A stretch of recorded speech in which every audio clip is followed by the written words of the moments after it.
Hello everyone, আসসালামু আলাইকুম। আরও একটি রেসিপিতে সবাইকে স্বাগত। নিয়ে চলে আসলাম একটা ছোট মাছের চচ্চড়ি রেসিপি।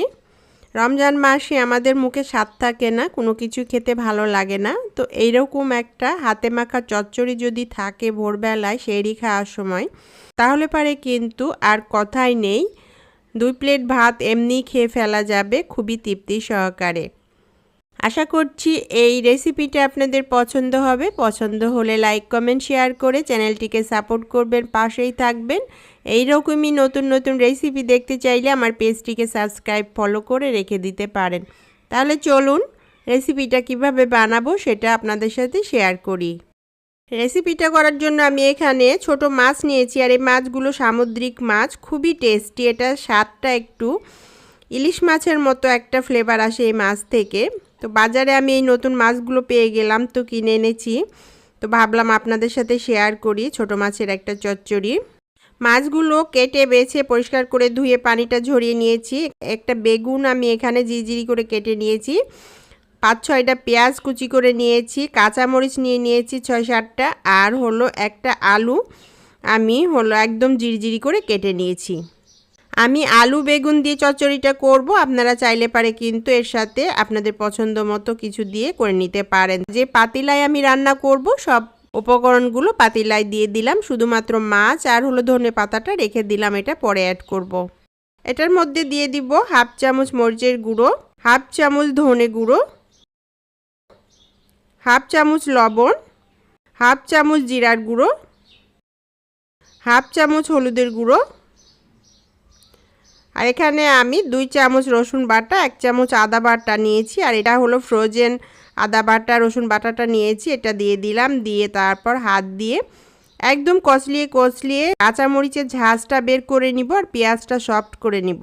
খুব ভালোভাবে এটা কষলিয়ে একদম মাখিয়ে নিতে হবে, যেন সব কিছু উপকরণের মধ্যে মশলা এবং কাঁচামরিচের ফ্লেভারটা ঢুকে যায় এবং এগুলো একদম সফট নরম হয়ে যায়। তো এগুলো ভালোভাবে মাখিয়ে নিয়েছি। এখন আমি মাছগুলো দিয়ে দিলাম, আর এখানে আমি 1/2 কাপ তেল নিয়েছি সরিষার, সেই সরিষার তেলটা এখানে দিয়ে দিলাম। দিয়ে তারপর আলতো হাতে মাখাতে হবে, না হলে পারে মাছগুলো ভেঙে যেতে পারে, আবার হাতে কাটা লাগতে পারে। খুব আলতো হাতে আমি এটা মাখিয়ে রেডি করে নিলাম।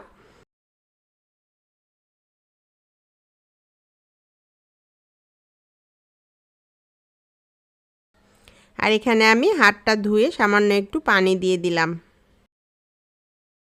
চুলায় বসিয়ে দিলাম। আর এখন আমি মাছগুলোকে উঠিয়ে রাখবো, এটা একটু আমি কষিয়ে নিব আগে খুব ভালো করে। তো নেড়ে চেড়ে এটা মিডিয়াম আঁচে রেখে বেগুন আলুগুলো খুব ভালোভাবে কষিয়ে নিব। তো কিছুক্ষণ নেড়ে চেড়ে এটা কষিয়ে নিয়েছি, দেখতেই পাচ্ছেন এটার কালারটা খুব সুন্দর হয়ে গেছে, আর এটা অনেকটাই সফট হয়ে গেছে। এখন আমি এখানে 1 মগ পানি দিয়ে দিলাম, পানিটা আপনারা আপনাদের পরিমাণ মতো দিবেন। তারপর নেড়ে চেড়ে এটার সাথে মিশিয়ে দিলাম, ওপর থেকে মাছগুলো সুন্দর করে সাজিয়ে ছড়িয়ে দিলাম। তারপর এটাকে একদম হাই হিটে বলক তুলে নিব। খুব ভালো মতো বলক চলে এসেছে, দেখতেই পাচ্ছেন। চামচ দিয়ে একটু করে দিলাম, দিয়ে তারপর এরকম অবস্থায় আমি ঢাকনা দিয়ে ঢেকে দিব, আর চুলার আঁচ মিডিয়াম আঁচে রেখে এটাকে একদম ভালো মতো রান্না করে নেব। কিছুক্ষণ পর ফিরে আসলাম। তো এখানে আমি কিছু মটরশুঁটি অ্যাড করব। তো মটরশুঁটিগুলো আমার ফ্রোজেন ডিপ ফ্রিজে ছিল, সেখান থেকে বের করে কিছুটা মটরশুঁটি দিয়ে দিলাম। মটরশুঁটিগুলো আস্তে আস্তে চারপাশে একটু ছড়িয়ে দিলাম, এটা বেশি নাড়ব না।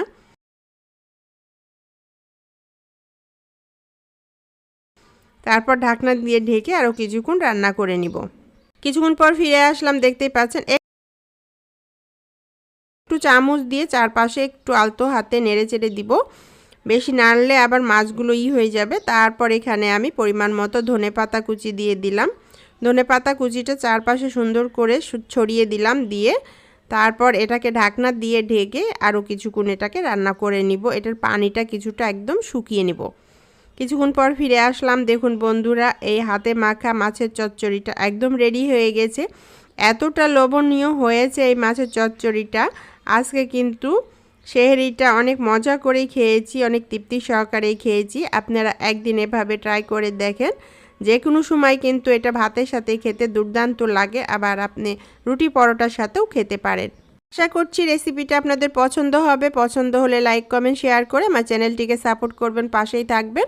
এইরকমই আরও নিত্য নতুন রেসিপি দেখতে আমার পেজে সবসময় চোখ রাখুন। সবাই ভালো থাকবেন, সুস্থ থাকবেন, আবার দেখা হবে এইরকমই নতুন কোনো রেসিপির সাথে। আল্লাহ হাফেজ।